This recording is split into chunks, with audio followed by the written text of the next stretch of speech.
Olá, estamos nós novamente para falarmos hoje como Jesus. Um texto base no livro de Marcos, no seu capítulo 5, a partir do versos 21 em diante, que nos diz assim: Tendo Jesus voltado de barco para outra margem, uma grande multidão se reuniu ao seu redor. Enquanto ele estava à beira do mar, então chegou ali um dos dirigentes da sinagoga, chamado Jairo. Vendo Jesus, prostrou-se aos seus pés. Ele implorou insistentemente: Minha filha está morrendo. Vem, por favor, e impõe as mãos sobre ela, para que seja curada e que viva. Jesus foi com ele, e uma grande multidão o seguia e o comprimia. E estava ali certa mulher que havia 12 anos vinha sofrendo de uma hemorragia. Ela padecera muito sob os cuidados de vários médicos e gastara tudo o que tinha, mas em vez de melhorar, piorava. Quando ouviu falar de Jesus, chegou por trás dele, no meio da multidão, tocou em seu manto, porque pensava: se eu tão somente tocar em seu manto, ficarei curado. E imediatamente cessou sua hemorragia, e ela seguiu em seu corpo que ela estava livre do seu sofrimento.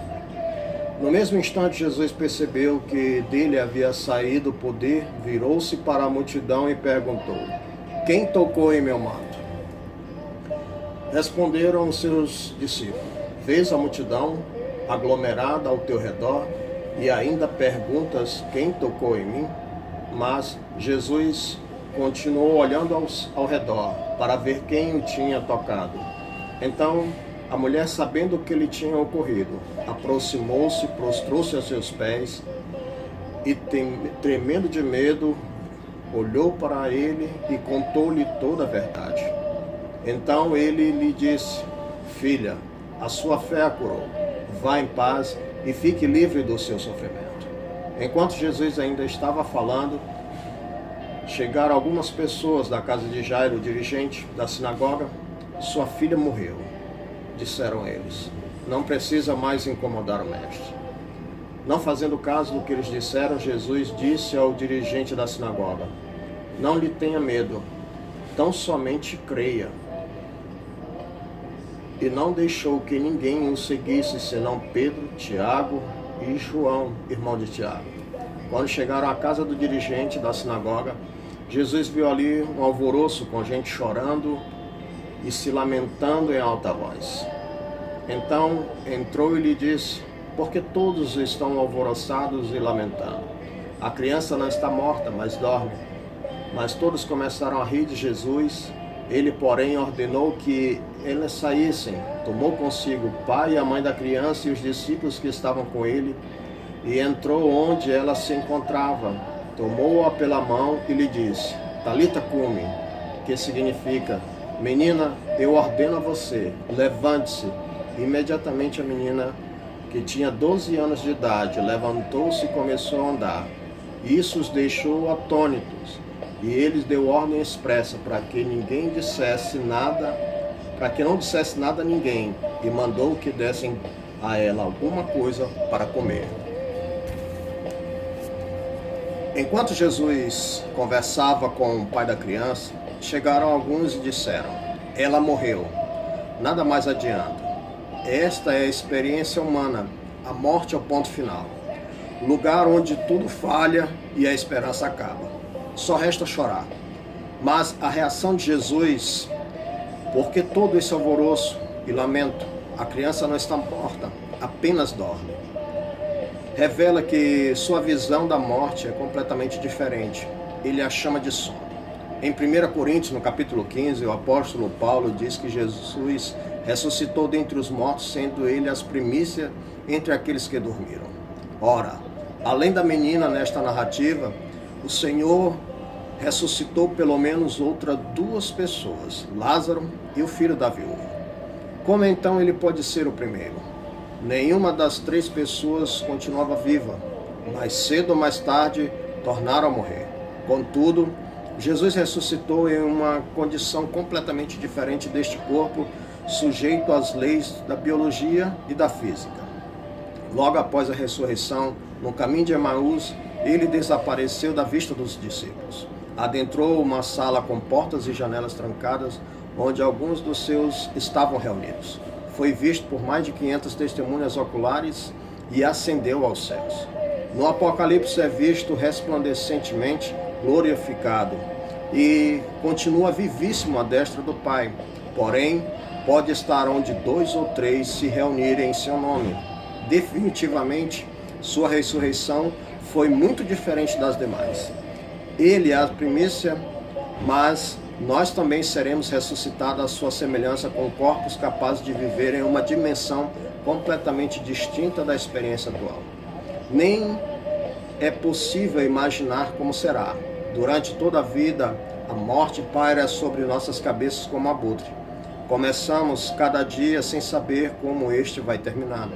Como é possível viver? Ou se vive inebriado com substâncias e distrações para não perceber o óbvio, ou se crê em Cristo e descansa em sua promessa. Quando ele voltar, seremos despertados do sono. Pai querido, não nos deixe perder de vista o glorioso destino que o Senhor nos prometeu. Bom, essa narrativa de Marcos fala sobre a história de Jairo, de sua filha. É interessante que no meio da multidão, chega uma mulher fora do contexto e acaba atrapalhando um pouco o objetivo de Jairo. Mas Jairo foi com alguns objetivos específicos nessa missão. Ele queria que Jesus fosse com ele, que Jesus impôsse as mãos sobre a filha dele, que a curasse para que ela ficasse viva. E no meio da trajetória, no meio da multidão, aparece uma mulher que também precisava ser tocada, ser curada e que voltasse a viver.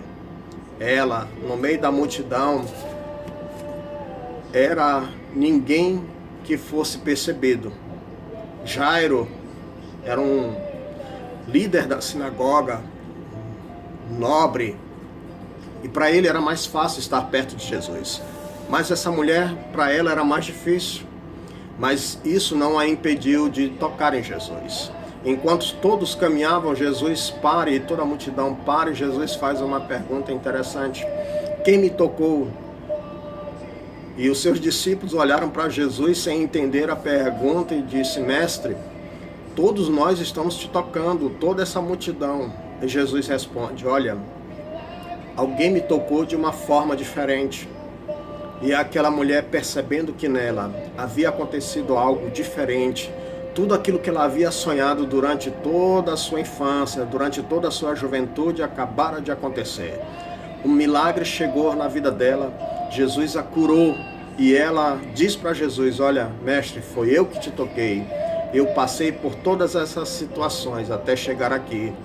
Enquanto todos estavam maravilhados com a cura da mulher, Jairo também estava alegre, mas de repente chegou no meio da multidão também umas pessoas que trouxeram uma notícia que não foi muito boa.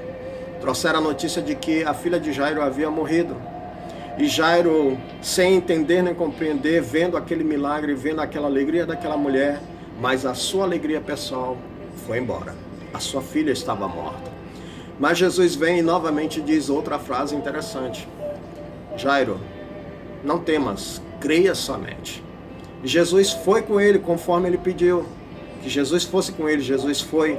E quando chegou na casa, Jesus diz outra palavra interessante, Por que todo este lamento? Por que todo esse choro? E a multidão que estava lá chorando observou que Jesus disse isso e começou a rir. Olha, nós entendemos de morte. A criança está morta. Mas Jesus tomou o pai, a mãe e os 3 discípulos, Pedro, Tiago e João. Entrou no quarto. E o que Jairo queria era que Jesus fosse com ele. Jesus foi. Ele queria que Jesus impôsse as mãos sobre a sua filha e a curasse para que ela ficasse viva. Jesus foi com ele, mas chegou lá, Jesus disse algo interessante. Tomou a menina e disse: Talita cum, eu te ordeno, levanta e anda. E a criança levantou, andou e ficou viva. Jairo queria uma coisa, mas Jesus veio e fez outra coisa completamente diferente. Mas Jesus fez algo que Jairo pediu. Jesus deu vida. E a vida daquela criança nunca mais foi a mesma. Então, Jesus, ele não tem, por assim dizer, padrões para curar, para fazer um milagre. Receba hoje na tua vida o milagre de Deus, porque nós vivemos o sobrenatural de Deus. Seja hoje um grande dia para você. Nós te agradecemos, Pai, e tomamos posse das tuas bênçãos, daquilo que o Senhor tem feito e ainda fará por todos nós. Um forte abraço, que Deus nos abençoe.